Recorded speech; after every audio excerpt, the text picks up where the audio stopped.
मुनियों का भगवान के अवतार के संबंध में प्रश्न और श्री व्यास जी द्वारा उसका उत्तर। मुनि बोले, पुरुष श्रेष्ठ व्यास जी, आपने भारतवर्ष तथा पुरुषोत्तम क्षेत्र के अद्भुत गुणों का वर्णन किया। उस क्षेत्र के उत्तम महात्म्य को सुनकर हमें बड़ी प्रसन्नता हुई है। हमारे मन में बहुत दिनों से एक संदेह है, उसका निवारण करने वाला आपके सिवा दूसरा कोई नहीं है। हम भूतल पर श्री कृष्ण, बलदेव और सुभद्रा के अवतार का रहस्य सुनना चाहते हैं। वीरवर श्री कृष्ण और बलभद्र किस लिए अवतीर्ण हुए थे? वे वसुदेव के पुत्र होकर नंद के घर में क्यों रहे? यह मर्त्यलोक सर्वथा निस्सार है, इसमें अधिकतर दुख ही भरा है। यह पानी के बुलबुले की भांति अत्यंत चंचल क्षण भंगुर है। इसकी भयंकरता इतनी बड़ी हुई है कि उसका विचार आते ही रोंगटे खड़े हो जाते हैं। ऐसे संसार में उन्हें जन्म ग्रहण करने की क्या आवश्यकता थी? इस भूतल पर अवतीर्ण हो उन्होंने जो जो लीलाएं की, उनका विस्तार पूर्वक वर्णन कीजिए। उनका संपूर्ण चरित्र अद्भुत और अलौकिक है। भगवान संपूर्ण देवताओं के स्वामी एवं सुरश्रेष्ठ हैं और पृथ्वी को उत्पन्न करने वाले तथा अविनाशी परमात्मा हैं। उन्होंने अपने दिव्य स्वरूप को मनुष्यों के बीच में कैसे प्रकट किया? जो भगवान संपूर्ण जंगम प्राणियों की गति हैं, वे मानव शरीर में कैसे आए? इसे देवता और दैत्य भी बड़े आश्चर्य की बात मानते हैं। महामुनि, आप भगवान विष्णु के आश्चर्यजनक अवतार की कथा सुनाइए। भगवान के बल और पराक्रम विख्यात हैं। उनके तेज की कोई माप नहीं है। वे अपने अलौकिक चरित्रों के द्वारा आश्चर्य रूप जान पड़ते हैं। आप उनके तत्व का वर्णन कीजिए। भगवान पुरुषोत्तम देवताओं की पीड़ा दूर करने वाले और सर्वव्यापी हैं। जगत के रक्षक और सर्वलोक महेश्वर हैं। संसार की सृष्टि, पालन और संहार सब वे ही करते हैं। वे ही सब लोगों को सुख देने वाले हैं। वे अक्षय, सनातन, अनंत, क्षय और वृद्धि से रहित, निर्लेप, निर्गुण, सूक्ष्म, निर्विकार, निरंजन, समस्त उपाधियों से रहित, सत्ता मात्र रूप से स्थित, अविकारी, विभु, नित्य, अचल, निर्मल, व्यापक, नित्य तृप्त, निरामय तथा शाश्वत परमात्मा है। सतयुग में उनका विशुद्ध हरि नाम सुना जाता है।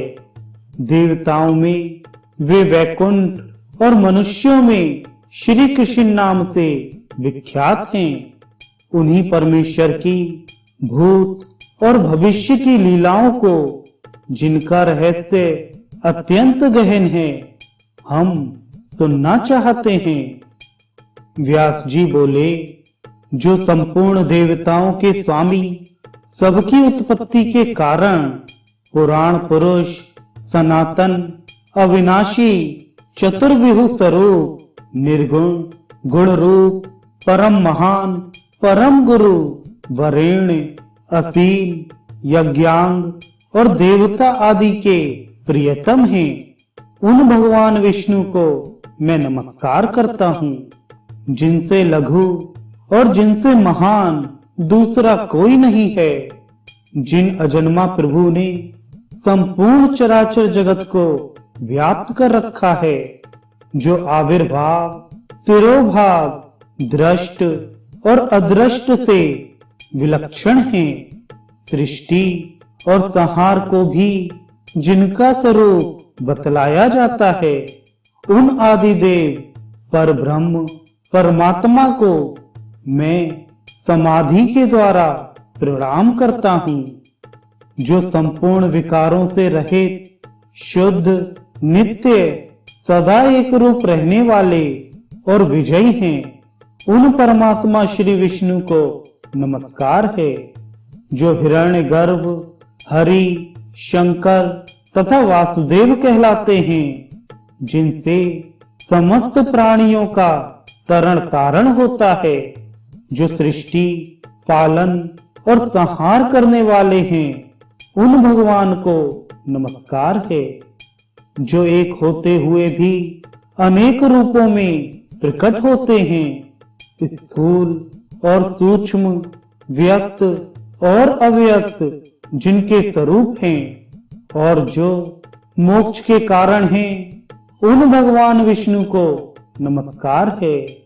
जो जगन्मय हैं, जगत की सृष्टि, पालन और संहार के मूल कारण हैं, उन परमात्मा भगवान विष्णु को नमस्कार है। जो सूक्ष्म से भी सूक्ष्मतर, संपूर्ण विश्व के आधारभूत, समस्त प्राणियों के भीतर विराजमान और अपनी महिमा से कभी च्युत ना होने वाले हैं, उन भगवान पुरुषोत्तम को प्रणाम है। जो वास्तव में अत्यंत निर्मल ज्ञान स्वरूप होते हुए भी भ्रमपूर्ण दृष्टि के कारण भिन्न भिन्न पदार्थों के रूप में स्थित दिखाई देते हैं, जिनका आदि नहीं है, जो संपूर्ण जगत के ईश्वर, अजन्मा, अक्षय और अविनाशी हैं, उन भगवान श्री हरि को मैं नमस्कार करके उनके अवतार की कथा आरंभ करता हूँ। पूर्व काल में दक्ष आदि श्रेष्ठ मुनियों के पूछने पर कमल योनि भगवान ब्रह्मा ने जो कुछ कहा था, वही मैं भी आप लोगों से कहूंगा। जो अपने चारों मुखों से ऋक, साम आदि चारों वेदों का उच्चारण करते हुए तीनों लोकों को पवित्र करते हैं, जिनका प्रादुर्भाव एकाणव के जल से हुआ है, असुरगण जिनके यज्ञों का लोप नहीं कर पाते, उन भगवान ब्रह्मा जी को प्रणाम करके मैं उन्हीं की कही हुई कथा का आरंभ करता हूँ। जिन्होंने सृष्टि के उद्देश्य से धर्म आदि को प्रकट किया है, उन अव्यक्त जन्मा ब्रह्मा जी के संपूर्ण मत का ही मैं वर्णन करूंगा। तत्वदर्शी मुनियों ने जल को नार कहा है। वह नार पूर्व काल में भगवान का अयन अर्थात निवास स्थान हुआ, इसीलिए वे नारायण कहलाते हैं। वे भगवान नारायण सबको व्याप्त करके स्थित हैं। वे ही सगुण और निर्गुण कहलाते हैं। वे दूर भी हैं और समीप भी। उनकी वासुदेव संज्ञा है। ममता का त्याग करने पर ही उनका साक्षात्कार होता है। उनमें रूप और वर्ण आदि काल्पनिक भाव नहीं है। वे सदा शुद्ध, सुप्रतिष्ठित और एक रूप हैं। जब जब धर्म की हानि और अधर्म का उत्थान होता है, तब तब वे अपने आप को संसार में प्रकट करते हैं।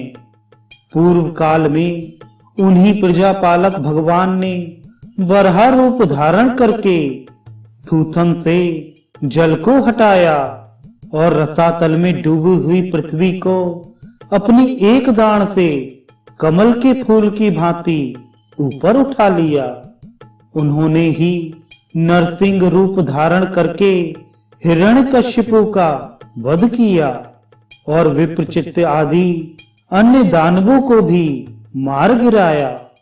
फिर 52 अवतार लेकर माया से बलि को बांधा और दैत्यों को जीतकर तीनों लोकों को अपने 3 पगों से ही नाप लिया।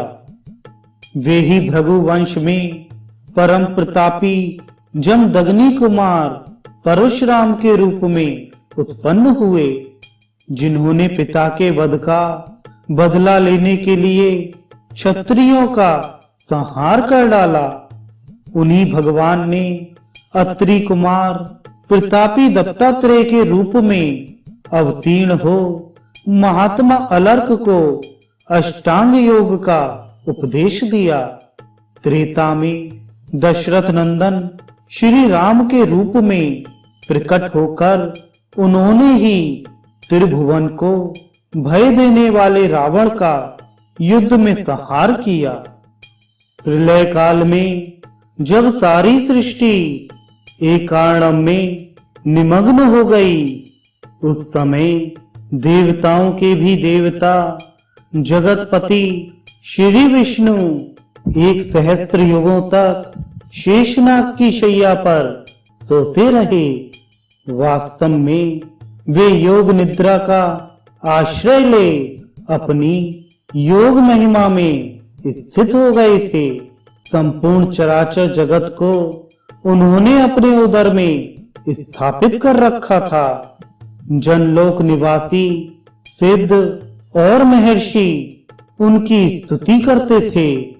उसी समय उनकी नाभि से एक कमल प्रकट हुआ, जो दिशा रूपी पत्रों से सुशोभित अग्नि और सूर्य के समान तेजोमय और पर्वत रूपी केसरों से अलंकृत था। स्वर्णमय मेरुगिरी उसका मध्य भाग था। वह कमल ही पितामह ब्रह्मा जी का सुंदर गृह था। उसी में 4 मुखों वाले देवादिदेव ब्रह्मा जी प्रकट हुए। उस समय भगवान विष्णु के कानों के मैल से 2 महाबली और महापराक्रमी दानव उत्पन्न हुए, जो ब्रह्मा जी को मार डालने के लिए उद्यत हो गए। उनका नाम मधु और कैटभ था। भगवान ने समुद्र रूपी शयन गृह से उठकर उन दोनों दुर्धर्ष दैत्यों का वध किया। ये तथा और भी भगवान की असंख्य लीलाएं हैं, जिनकी मैं गणना नहीं कर सकता। इस समय अजन्मा भगवान के जिस अवतार का प्रसंग चल रहा है, वह मथुरा में हुआ था। इस प्रकार भगवान की जो सात्विक मूर्ति है, वही अवतार धारण करती है। वह प्रद्युम्न नाम से विख्यात है और सदा रक्षा कार्य में संलग्न रहती है। वह भगवान वासुदेव की इच्छा के अनुसार देवता, मनुष्य और त्रियक योनि में अवतीर्ण होती है और उसी के अनुकूल स्वभाव बना लेती है। भक्त पुरुषों द्वारा पूजित होने पर वह उनकी मनोवांछित कामनाओं को भी पूर्ण करती है। इस तरह मैंने यहाँ भगवान के अवतार का रहस्य बतलाया है। भगवान विष्णु यद्यपि कृतकृत्य हैं, उन्हें कुछ करना अथवा पाना नहीं है, तो भी वे लोक कल्याण के लिए ही मानव रूप में प्रकट हुए थे।